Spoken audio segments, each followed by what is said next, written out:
अस्सलाम वालेकुम everyone, welcome to this session. आज हम करने जा रहे हैं प्रोजेक्ट्स पे बात कि पाइथन को यूज़ करके उसके लॉजिक्स और उसमें जो भी हम चीज़ें पढ़ते हैं लाइक वेरिएबल्स, लूप्स, ये इन चीज़ों को हम परफॉर्म करके किसी प्रोजेक्ट फॉर्म में लाना चाहते हैं तो उसको हम कैसे कर सकते हैं। वो हमने प्रोजेक्ट तैयार किया है और वो हम प्रेजेंट करने जा रहे हैं।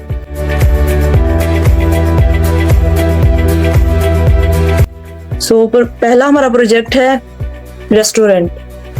बहुत ही मज़ेदार प्रोजेक्ट है क्योंकि इसमें हम खाने पीने की बात करने जा रहे हैं। तो हम सबसे पहले इसको रन कर लेंगे ताकि ना हम इसको साथ साथ कोड को अंडरस्टैंड कर सकें, इनके लॉजिक्स को समझ सकें। तो हम इसे रन कर लेते हैं। ये हमारे पास शो हो गया, इसे हम साइड पे कर लेंगे। सबसे पहले हमने इसमें क्या किया है, इंपोर्ट किए हैं लाइब्रेरीज, क्योंकि कोई भी अगर हमें प्रोजेक्ट करना है तो उसके लिए हम रेलिवेंट लाइब्रेरीज को इंपोर्ट करवाते हैं। तो सबसे पहले हमने टीकिंटर लाइब्रेरी इंपोर्ट की है ग्राफिकल यूजर इंटरफेस के लिए। जो भी हम यहाँ पे इंटरफेस शो हो रहा है वो इस लाइब्रेरी के थ्रू हो रहा है। अगर हम इसको यूज नहीं करेंगे तो हमारे पास नॉर्मली आउटपुट आएगी, इनपुट भी हमसे यहाँ पे ये लेगा नॉर्मल। लेकिन अगर हम इसको विजुअलाइज करना चाहते हैं, अच्छे तरीके से शो करवाना चाहते हैं अपने प्रोजेक्ट को, तो हम ये वाली लाइब्रेरी यूज करेंगे टीकिंटर। और दूसरी हमने लाइब्रेरी ली है टॉप लेवल, ये न्यू विंडो पे जाने के लिए है। वो नेक्स्ट जाएंगे हम तो एक न्यू विंडो क्रिएट होगी, जब हम ऑर्डर को ऐड करेंगे, शो करेंगे तो वो नई विंडो हमारे पास आएगी। उसके लिए हमने ये वाली लाइब्रेरी इंपोर्ट करवाई है। और एक हमने करवाया है मैसेज बॉक्स। ये हमें मैसेज शो करता है, पॉपअप मैसेज, कोई वार्निंग के लिए। लाइक हम कुछ भी एंटर नहीं करते और डायरेक्ट क्लिक कर देते हैं तो ये हमें वार्निंग देगा। इसके लिए हमने ये वाली लाइब्रेरी इंपोर्ट करवाई है। अब यहाँ पे क्या हो रहा है, सबसे पहले हमने लिस्ट नहीं डिक्शनरी बनाई है। डिक्शनरी बना ली है, उसमें हमने आइटम्स लिए हैं जैसे पिज्जा, पास्ता, बर्गर। भूख लग गई है ना, samosa, shawarma, paratha, role.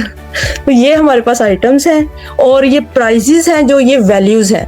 Dictionary हमने पाइथन में पढ़ा हुआ है कि उसमें हम कैसे लेते हैं, हमारे पास आइटम्स होती हैं और वैल्यूज होती हैं। और हमारे पास ये पिज्जा, पास्ता, ये आइटम्स हैं और इनकी प्राइजेस हैं, जो ये वैल्यू है हमारे पास। इसके बाद हमने क्या कर लिया है, ग्लोबल वेरिएबल्स बनाए हैं।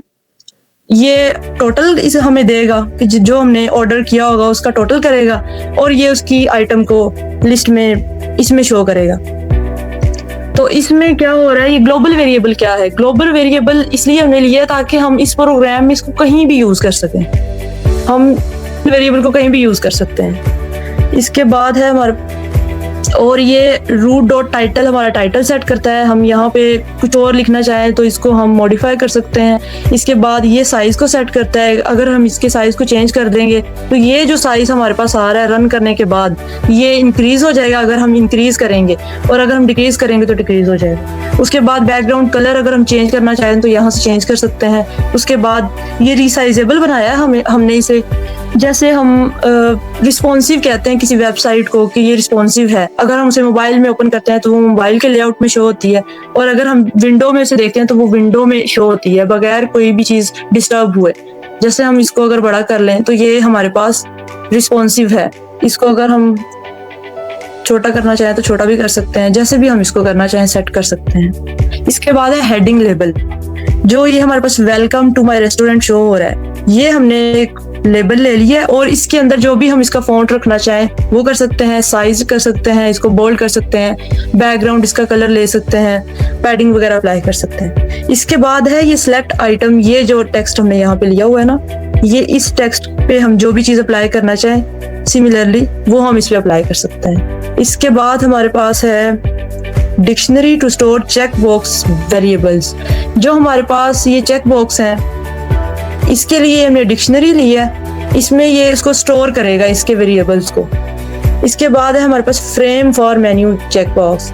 ये जो चेक बॉक्स हैं इनके फ्रेम को ये सेट कर रहा है यहाँ पे। इस पे भी हम मॉडिफिकेशंस कर सकते हैं। इसके बाद है हमारे पास चेक बॉक्स क्रिएट होते हैं डायनामिकली फ्रॉम मेन्यू। ये मेन्यू से जो हमारे पास चेक बॉक्स क्रिएट हुए हैं ये उसमें हम स्टोर करवा रहे हैं। अगर हम चेक करेंगे इसे तो हमारे पास शो हो जाएगी प्राइस, ये कर देगा। और फिर जो भी उस पे हमने फॉन्ट लगाया हुआ है, जो साइज लगाया हुआ है, वो उस साइज के साथ शो करेगा। यहाँ पे ये स्ट्रेच कर देगा चेक बॉक्स को कि हमने कितना स्पेस रखी है। यहाँ पे वेरिएबल्स को स्टोर कर देगा। उसके बाद है हमारे पास ये हमने लिया ऑर्डर लिस्ट हेडिंग।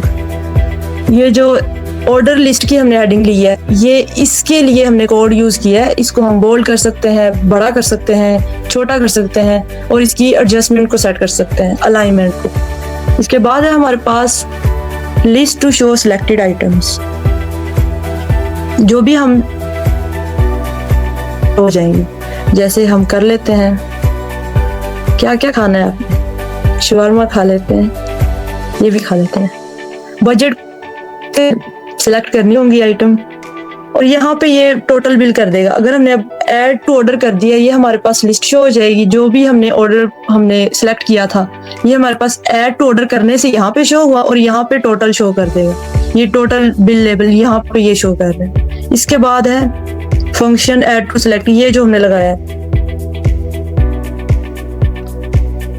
उसके बाद है हमारे पास ये यहाँ पे हमने जो बात की थी ना, इसको सिलेक्ट करेंगे। जब अगर हम इनको चेक कर लेंगे, वो हमारे पास लिस्ट में ऐड हो जाएंगे। नेक्स्ट हमारे पास लगा है लूप। अगर हम इसको चेक करते हैं तो ये हमारे पास उसकी प्राइस और ये चीजें मेंशन कर देगा और लिस्ट में शो कर देगा। और अगर हम दोबारा ऐड करते हैं इसमें, लाइक हम और चीज ऐड करना चाहते हैं, तो हम अब दोबारा से उसको चेक करेंगे और ऐड टू ऑर्डर करेंगे, वो अपडेट होके हमारे पास लिस्ट में शो हो जाएगा। अब यहाँ पे अगर हम ऐड नहीं करते हैं तो ये हमें ये वाला एरर देगा। अगर इफ वाला फंक्शन चलेगा तो ये होगा, और अगर नहीं वो होता तो हमारे पास ये मैसेज शो कर देगा, please select at least one item. अगर हम कोई भी सिलेक्ट नहीं करते। Show order in new window, ये हमने कर दिया। अभी शो माय ऑर्डर पे जब हम क्लिक करेंगे तो ये हमारे पास एक न्यू विंडो आ जाएगी, जिसमें हमारे पास जो भी हमने ऑर्डर किया होगा वो साथ नंबरिंग के साथ शो हो जाएगा। टोटल बिल भी शो हो जाएगा। इसको हम क्लोज करना चाहें तो क्लोज भी कर सकते हैं। ये क्रिएट न्यू विंडो वाला ये हमने कोड यूज किया है। इसको हम रिसाइज भी कर सकते हैं, जैसे हम इसको कर सकते हैं। इसके कोड को जैसे हमने ऊपर देखा था कि इसको हम अगर बढ़ाना चाहें बढ़ा सकते हैं, इसको कम करना चाहें कम कर सकते हैं। इसी तरह न्यू विंडो जो हमारे पास यहाँ ये करने से आती है, शो माय ऑर्डर से, इसको भी हम रिसाइज कर सकते हैं। इसके बाद समरी हेडिंग जो उसमें यूज हो रही है, ये वाली समरी हेडिंग, उसके हम टेक्स्ट वगैरह चेंज कर सकते हैं। योर ऑर्डर समरी, इसको हम अगर मजीद बड़ा करना चाहें, छोटा करना चाहें, इसका कलर चेंज करना चाहें तो हम यहाँ से कर सकते हैं। यहाँ पे हमारे पास आइटम डिस्प्ले होती हैं और ये टोटल बिल के लिए हमारे पास ये टोटल बिल जो हमारे पास शो हो रहा है, इसमें भी हम चेंजिंग कर सकते हैं। फिर हमारे पास क्लोज बटन के लिए ये प्रोग्राम हमने लगाया हुआ है, तो इसको हम क्लोज करना चाहें तो क्लोज कर सकते हैं। इसको अगर बटन में हम चेंजिंग्स करना चाहें, इसे और स्टाइलिश बनाना चाहें, तो इस कोड में हमें मॉडिफिकेशंस करनी होंगी। इसके बाद है बटन फ्रेम। ये बटन का जो ये फ्रेम है, इसको सेट किया गया है यहाँ पे, और इनको रिस्पॉन्सिव बनाया गया है। इसके बाद है हमारे पास ये जो हमने ऐड टू ऑर्डर वाला किया था, ये उसके लिए कोड यूज किया गया। और ये शो ऑर्डर के लिए बटन्स के लॉजिक बेसिकली ये बाद में लगे हुए। और यहाँ पे हमारा हो जाता है ये एंड, और ये एप्लीकेशन को रन कर देता है और तब तक लूप को चलाता है जब तक कि हम उसको क्लोज नहीं कर देते हैं। सो ये था हमारा रेस्टोरेंट का प्रोजेक्ट। अगर आप लोगों को ये पसंद आया है तो आप इसे शेयर करें, और अगर आपकी कोई क्यूरी हो, कोई क्वेश्चन हो, तो आप कमेंट बॉक्स में कमेंट कर सकते हैं। आपको जल्द उसका रिस्पॉन्स मिलेगा। मिलते हैं नेक्स्ट वीडियो में, तब तक के लिए अल्लाह हाफिज।